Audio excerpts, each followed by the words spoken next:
Welcome to the Supply Chain Beyond the Hype podcast with me, Chris Clowes, and a variety of guests from across the supply chain world, ready to share their insights, stories, and experience to help you go beyond the hype. Hello everyone and welcome to this month's Supply Chain Beyond the Hype podcast, where, as you can see this time, we're in real life. Woohoo!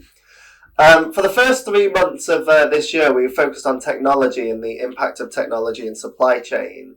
And I'm really pleased to be here in Stroud, in lovely Gloucestershire, with the team from Tenens and Diane, a former colleague of mine from Costa, as we take a deep delve into people and the impact that they are having in the supply chain, what changing job roles means, how do we increase better diversity, and what the future might look like.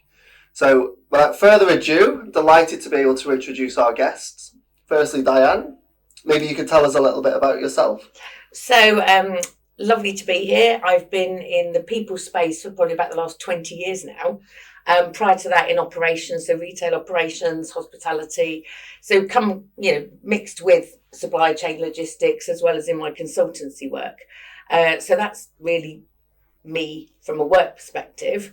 And just a naturally curious person. So I think that's why I'm in people, because I just love to find out what makes people tick, why they do what they do, what makes them flip the duvet in the morning, and just really get under the skin of what's going on. Super, thank you, Diane. And maybe Jamie, you can just tell us a little bit about yourself.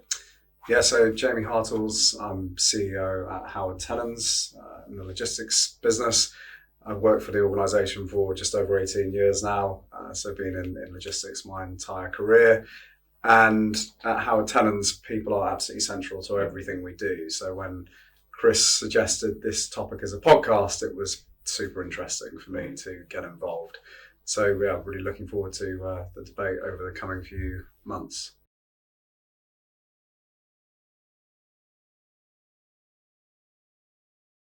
Thanks, Jamie. And Elizabeth? Yes, thank you, Chris. My name is Elizabeth May. I've been with Tenens for 3 years, 6 months now, and I've been health and safety manager for over 12 years, and I'm still growing. Super, well, really pleased to have all three of you here. And the topic for today specifically is about women and diversity in supply chain and in logistics. Women are still massively underrepresented in logistics and the supply chain. And I think even as we enter the 2020s, I think it's a very industry that is difficult for women to break into. My wife works in logistics. We met at working in a logistics company, and very early on in her career, a gentleman colleague, maybe from an older background, commented, "Oh, keep your knickers on, love." And I remember her retort was, "What are we? We're in the 1980s." And it's remarkable that conversations like that are happening in the 21st century. So we're going to jump straight in, and maybe Elizabeth, it'd be great to hear a little bit about your story, how you got into health and safety, let alone health and safety in logistics, which I think are both quite male-dominated environments. So maybe you can tell us how you got into the industry. To be honest, when I started my journey into my career, I started with food safety. I did my food safety master's degree, and I joined this business where compliance was key for them, and they've always had this inspection coming from EHO, and they always fell in the health and safety. And I was trained to do my NIBOSH, and from there I got that compliance as a whole, food safety and health and safety. That's how I fell in love with health and safety. Built their health and safety management system to where it was. Then I decided to spread my wings to apply into health and safety as a whole in our Tenens. And as soon as I joined our Tenens, I quickly realized that it's a logistic business and warehouse where it is mainly male dominated. And my first 3 weeks was not funny because I was looking for a representative of a woman that I can run to advise me. And quickly I did realize that that is not the case. Most of the time I'm always in meetings where I'm always the woman in the meeting, making decision for my site and the site I represent. But across the business, I discovered that there were women across the business handling big position. And I've got one name in mind, Beth and Rossi, and I look up to them in the business because they do a fantastic job. Yeah. And Diane, I think you've got a background that's across a number of different industries, and maybe we have a look at your start of your career. I think you worked at Asda. Mm-hmm. And I think Asda and retailers have got maybe a much more balance, and actually maybe it's skewed the other way. Not sure. I think when I started, it was very male dominated. So I was one of 4 general managers in there were probably about 200 shops at the time. And I can remember going on maternity leave and coming back to get a promotion, and the director said, "Oh, don't give it to her. She'll be off sick with the baby." So that was the kind of thing we faced back in the day. You didn't take time off. If your child was sick, you did whatever you had to do because you couldn't take the time off. And to progress, you very much had to be one of the boys almost. So it was really, really difficult. And for a lot of years, you had to really push on. It gave you resilience, to be fair, and it made you much more of a resilient person. But then gradually, the role models started to appear, mentors started to appear, and you could go and find people who could help you on the journey. And in fact, you don't have to be like everybody else. Just be yourself, be authentic, and try it a different way. Yeah. So, and now it's like you say, the balance is much more going the other way. And Jamie, it'd be great to hear kind of a little bit about what you do at Howard Tenens, and I think particularly with maybe a move to the right side of politics, the right being not necessarily the correct, the right. We look at kind of DE&I initiatives that are being taken away, even environmental initiatives with Trump now in power in the US. How are you kind of at Howard Tenens making sure that women and other minorities are represented across your business? So for us, it's about creating the right culture. Mm. We don't specifically go out to hire any particular diversity, whether that's race or sex. We're always looking for cognitive diversity as an organisation, and depending on your upbringing will depend on your outlook in life, and having cognitive diversity from people that have come up through different channels, different livelihoods, means that you're covering off the entire cognitive space by hiring people that are just first and foremostly exceptional at their role, whatever that role may be, and then secondly, different in the way they think. And generally, men think different to women, people of different ethnic origins think differently across that space, and therefore the more diversity you can have in your organisation, the different types of thinking that goes on, and therefore the likelihood is you're going to come up with the right answer before you're forced to come up with the right answer. So for us, and to achieve that, we really, our goal is to try and attract the best people. Yes. And once we've attracted them, we then create a space where they can be the best they can be. So our real ambition is to unlock people's latent potential by giving them the space to develop, by putting them in situations where we're creating resilience, not through the sort of mechanisms you described, but in a much safer, wholesome way, which still puts them outside of their comfort zones, but allows them to grow and just be better.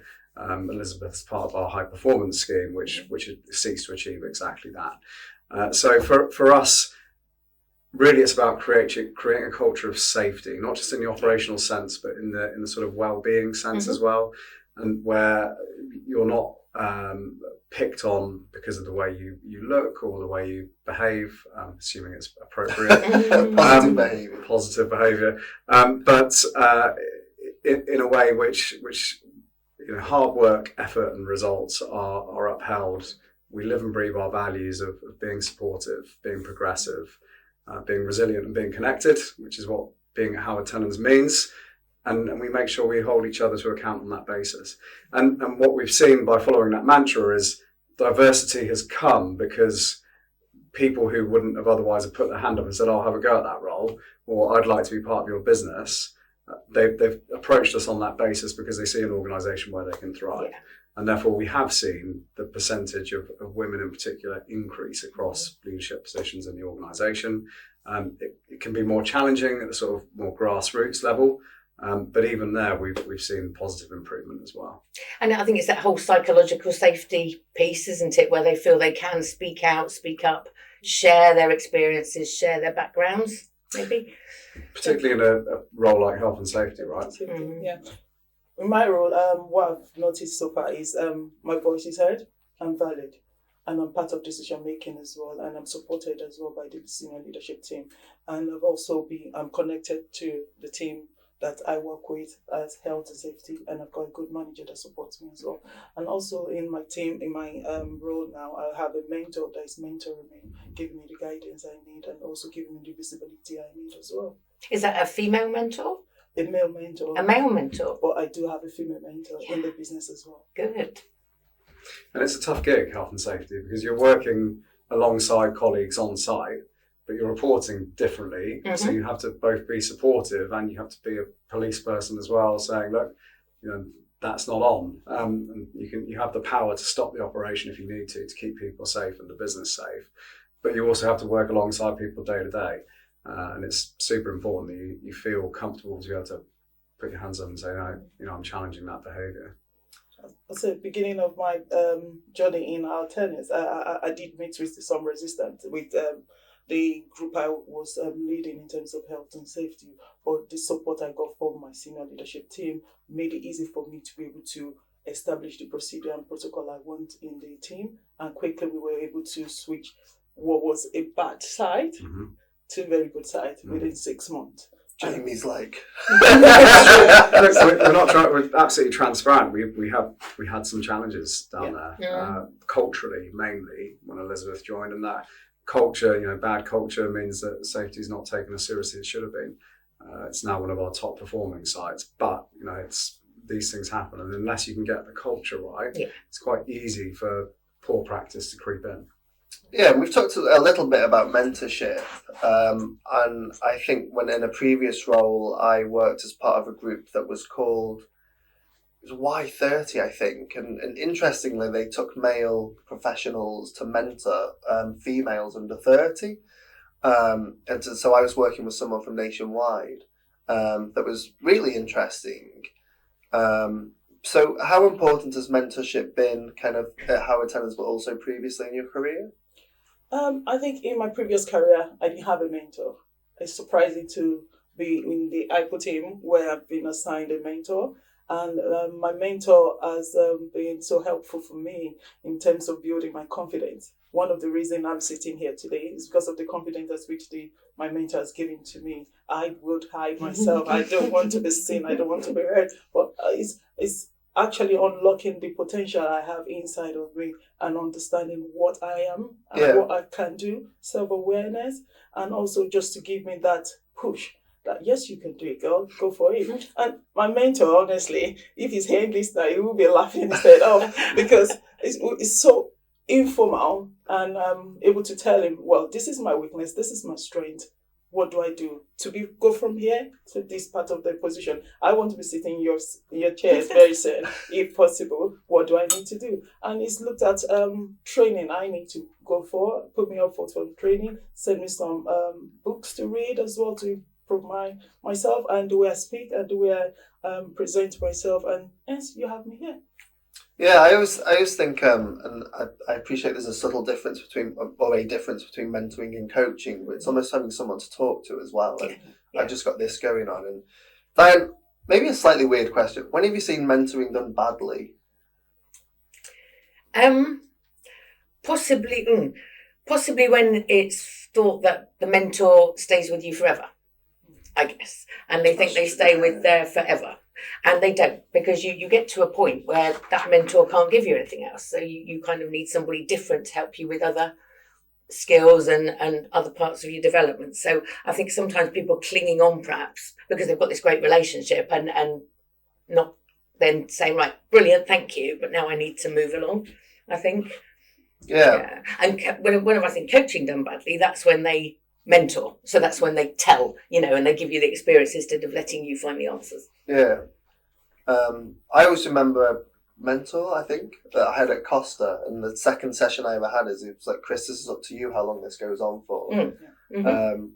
And yeah, I think that's a really interesting point. And We touched upon how maybe the last 5-10 years we've seen a really big shift towards strong DE&I kind of policies and inclusion.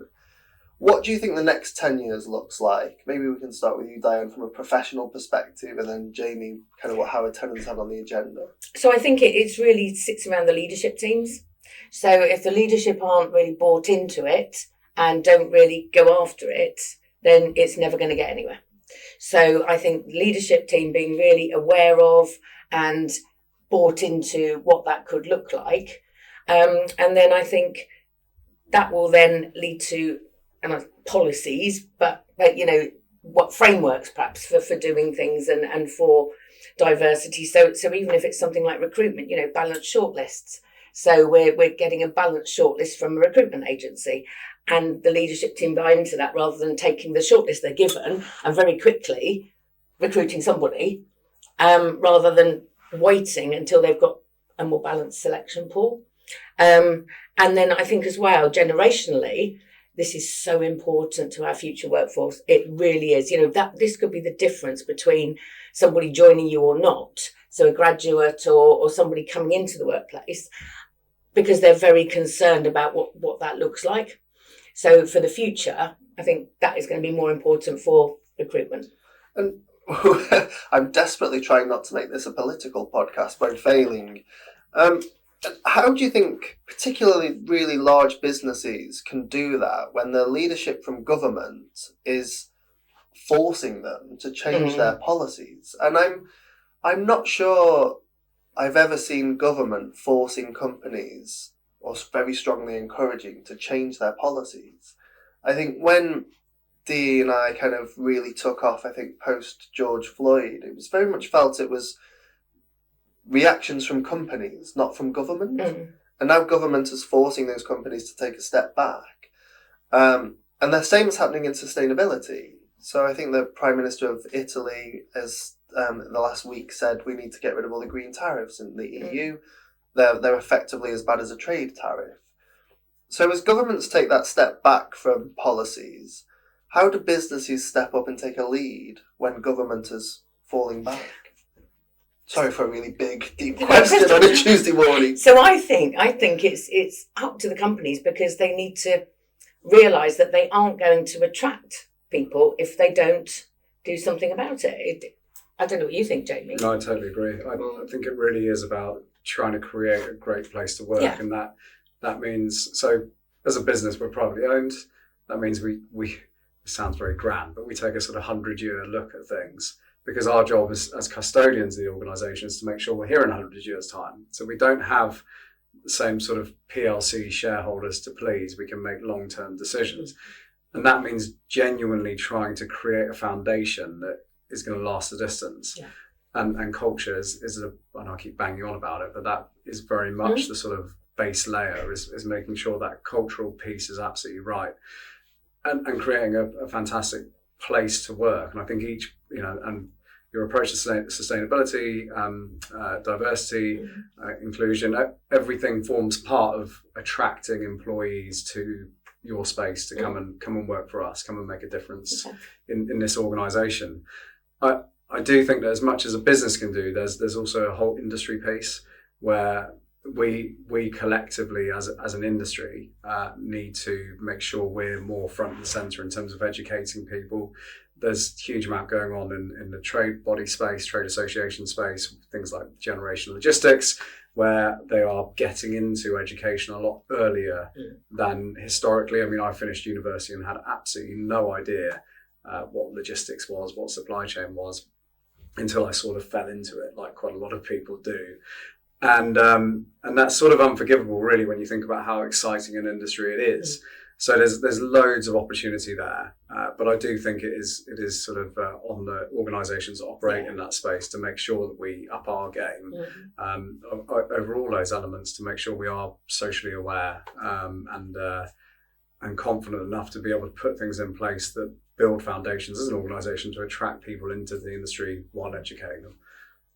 But you don't even have to spell it out, do you? You don't even have to have it up there. It's inherent in what you do almost, and absolutely, and the way you work, and when you're attracting people, the things you say. It doesn't have to sort of be, this is our diversity policy. It's underlying.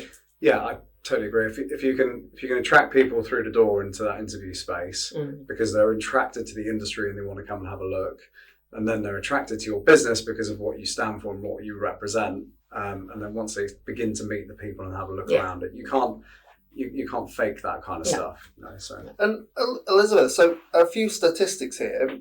0.7% of UK truck drivers are female. I think the biggest cohort of drivers are well over 55 and approaching retirement.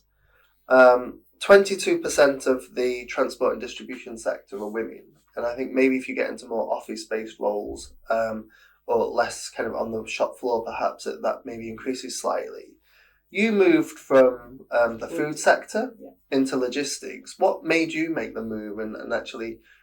I feel like once you've done one sector, you're choosing to come into logistics and not falling into it. I've only ever worked in logistics. What made me choose logistics? My idea of logistics was moving a product from point A to point B. And as quickly as possible when I joined in, I discovered it's not about that. It's about strategic thinking, and no day is the same. Working with men is fantastic, I tell you. And also you have support around. So, and I've seen a lot of women thrive in logistics as well. Thrive? Yes. Do really well? Yes. And do you think that's because of what Jamie has described, kind of at Howard Tenens, or do you think that's across the industry? I can only speak for our tenants where I work, and it's created a very safe place for me to work and for women to work, and it's quite flexible as well, because that's one of the things a woman wants, because we want balance. I'm a woman, I've got two lovely girls, and they look up to me. And I want them to understand they can thrive in any situation where they meet themselves. And our tennis has also given me that as well, work-life balance as well. And also the support I get and the training I get is the reason why I'm still in logistics. Yeah.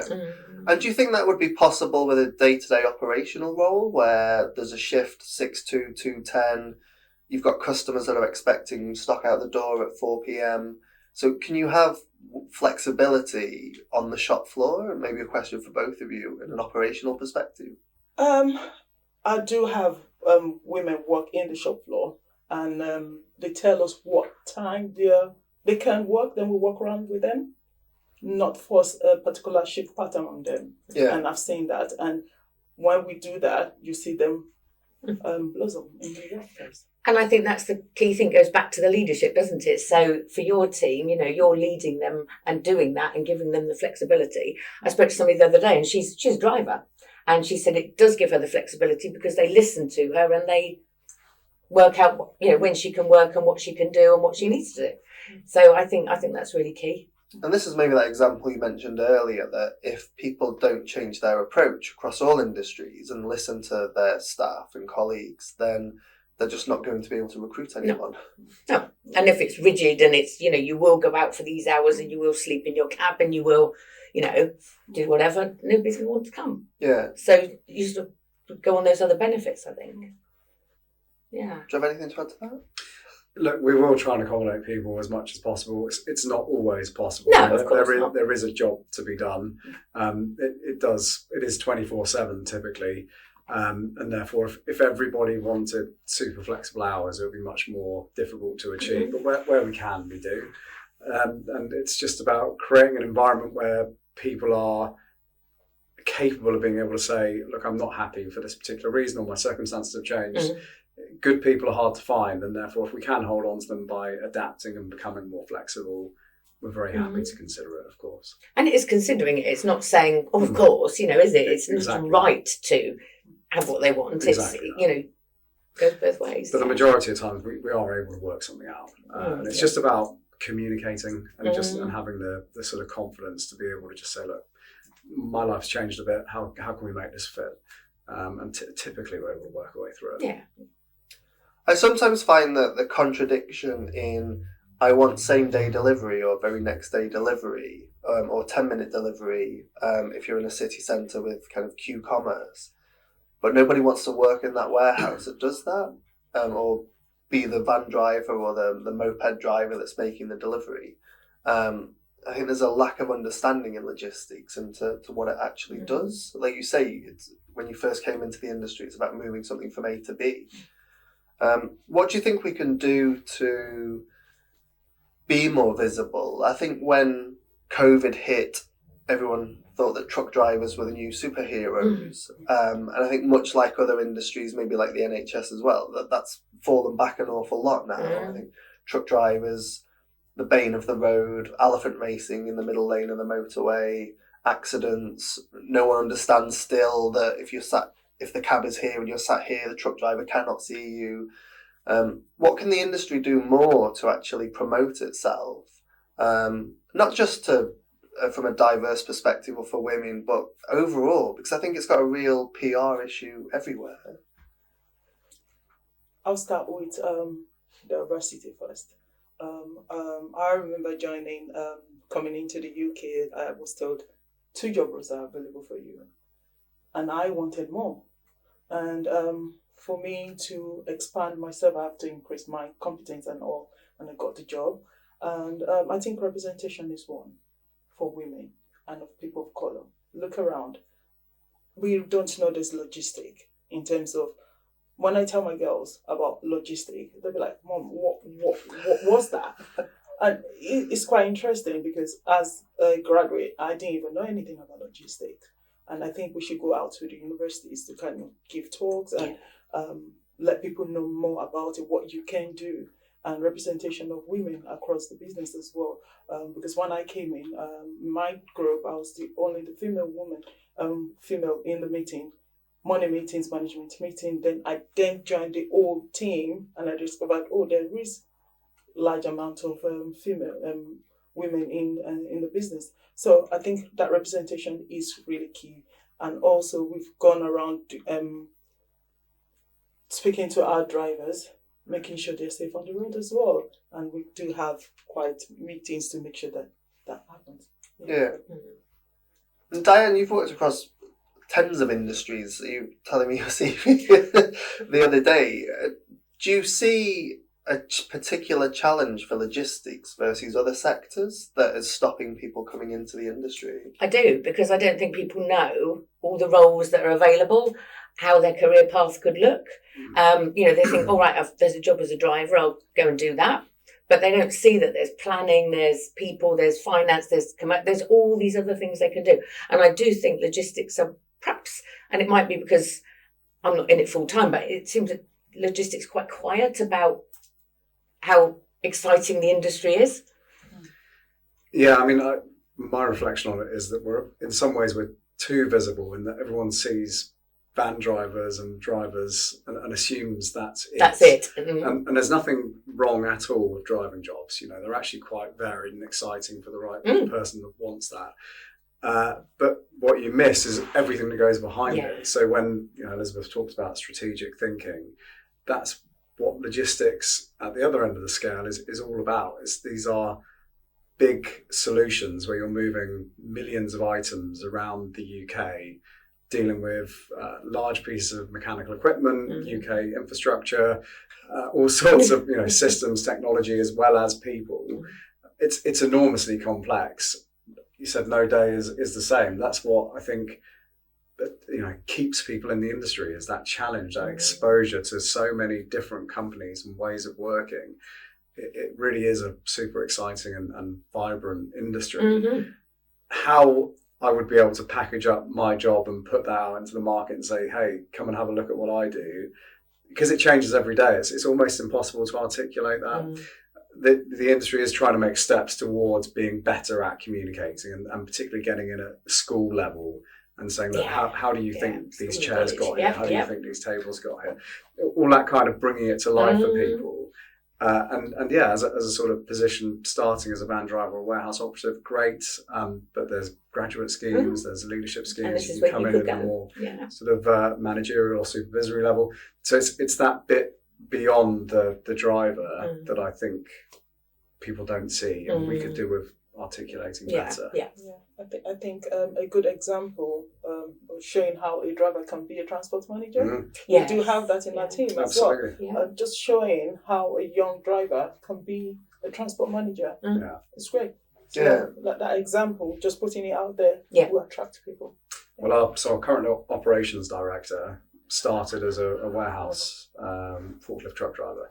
So here, and it's something he's implemented, is job journeys, which takes you all the way through to grassroots level, all the way through to board level, so that people can see if I want to go from this position here to that position there, this is what I have to achieve to get there. So not only does it give the employee visibility of what they need to achieve, but also it means that when they get there, they're going to be successful in role, rather than being an excellent first line manager and then moving into a back office manager position and failing because they haven't got the requisite skill sets. And it's almost as well sort of having so we don't have the ladders anymore, do we? So I wouldn't have started off as an HR advisor and gone to an HR director necessarily, but it's having more of a climbing frame. So you broaden, you try different things out, you find out exactly what you like to do, which is quite fun.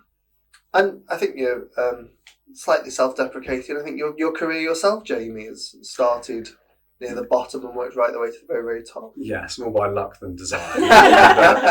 Being the last man standing. But yes, I have, and that's one of the wonderful things about the industry is I started off as a very sort of junior admin clerk in a summer job, and wasn't able to escape the industry, and I've worked in lots of different areas of the business, be that operations or a bit of time in finance, IT. So you've got the breadth and and it just gives you that skill set to be able to build on. And I really like the analogy of a climbing frame versus a ladder, because you can we've got lots of examples of people that have started off in one position and now they're off doing something completely different, whether that's in the commercial team or the sales team or the operational side of things. There really are loads of different opportunities for people. Well, I know a couple of people who started off maybe pushing trolleys in a Sainsbury's or wherever and went on to be the CEO, flipping burgers in a, burger place, and they wanted to be the CEO. So it's just about finding your thing. I think Terry Leahy is perhaps the best example of that. He started off at Tesco and took Tesco to the very, very top. Stuart Machin. Yeah. So he started off pushing trolleys in a saver centre. Yeah. And look at Stuart. Yeah. Well, that brings us to the top of our 30 minutes. So maybe most importantly, the final word to Elizabeth. What would your kind of one recommendation be to a woman or a minority that's looking to get into the industry? My recommendation will be get the skills first. Develop yourself. That will help your credibility and your visibility. And build on your network and build relationships. That also will increase your visibility because once people can trust you, you grow and get a mentor. I can't overemphasize that. Someone to guide you, show you what to go, what to do, and also advocate for you. Yeah. And for me, it's incredible what I've achieved because I thought, okay, I'll just be there for 1 year and I'm out. But now I'm 3 years, 6 months in, and I'm looking forward to what's going to happen next. And I feel connected to my business. I've been supported. If you follow Jamie's path, you might be in that chair. Next time. Maybe very soon. And I think that mentoring and coaching is so important. We wouldn't think twice. So I pay for golf lessons because I want to get better at golf. You use a personal trainer at the gym. We wouldn't think twice about spending money on that. But if we think about paying for a mentor or a coach, even if it's outside of work, it'd be, is that a waste of money? Should I do that? But I think it's absolutely worth every penny. Well, that brings us to the end of today's podcast. I really appreciate all three of you making the effort to get down here and trying the UK's infrastructure. And I think we've had a couple of journeys that should have been a few hours, taking close to 4. Hope you enjoyed today's podcast. If you have, then please hit the subscribe button and look forward to joining us on a podcast in the future. Thanks for listening to Supply Chain Beyond the Hype. Don't forget to subscribe to the podcast and get notified when new episodes are released.